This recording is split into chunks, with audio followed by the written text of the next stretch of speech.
하나님께서 사용하시는 사람은 하루아침에 세워지지 않습니다.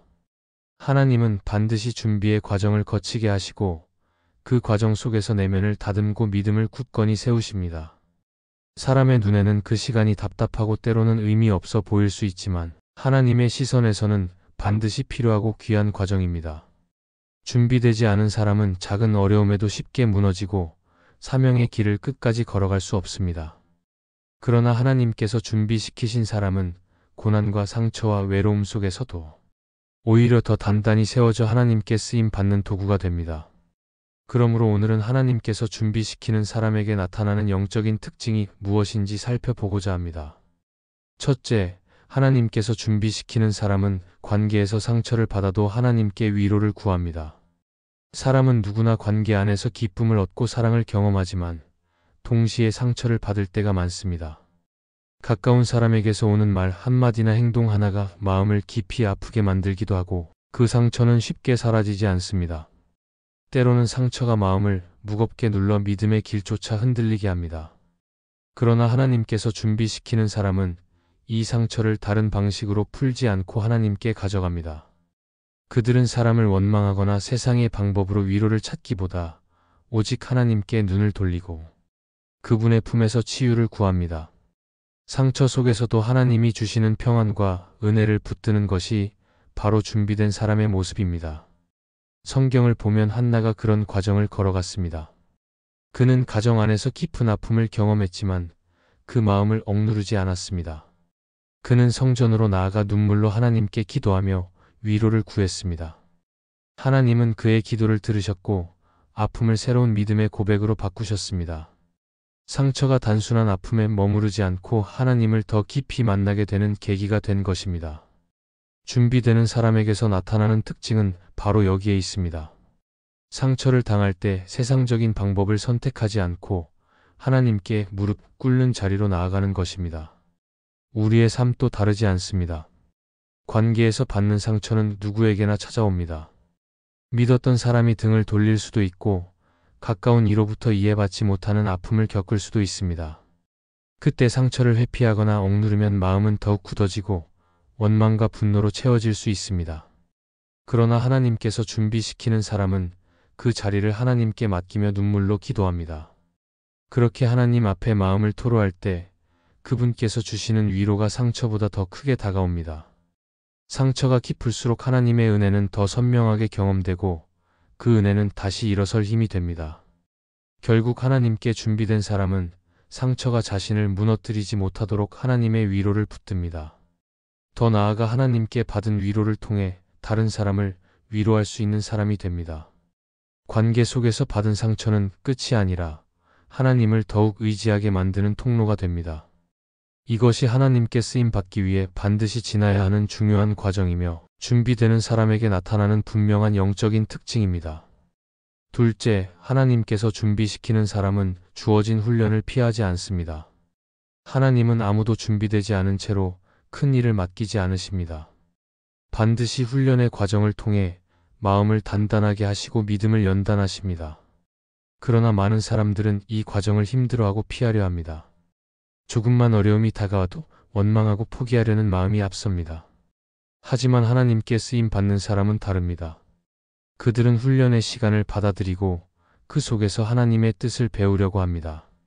고난과 훈련이 단순한 시련이 아니라 하나님이 자신을 다듬으시는 과정임을 알기 때문입니다.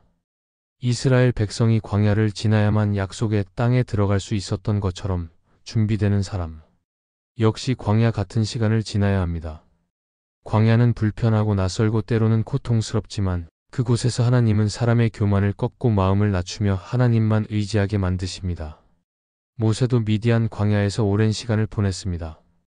그 시간을 견디며 그는 자신이 가진 힘이 아니라 하나님만 의지하는 법을 배웠습니다.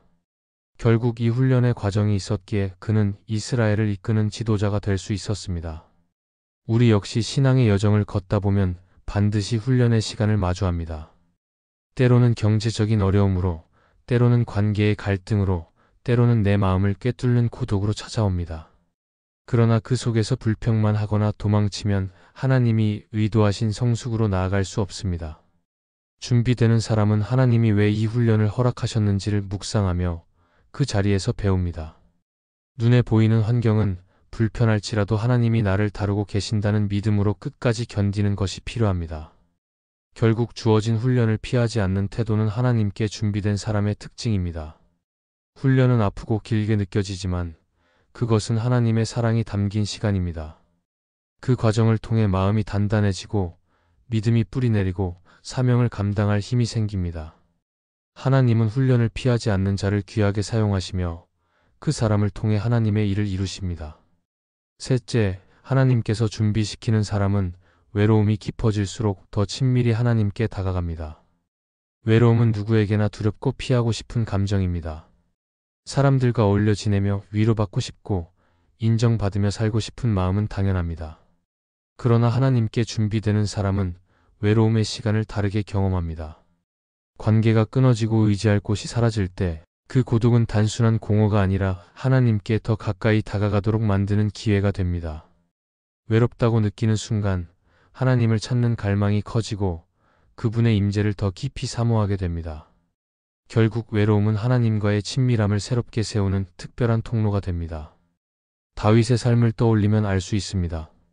그는 왕이 되기 전 수많은 시간을 광야에서 홀로 보냈습니다. 주변에 지켜주는 이가 없었고 생명의 위협이 늘 따라다녔습니다.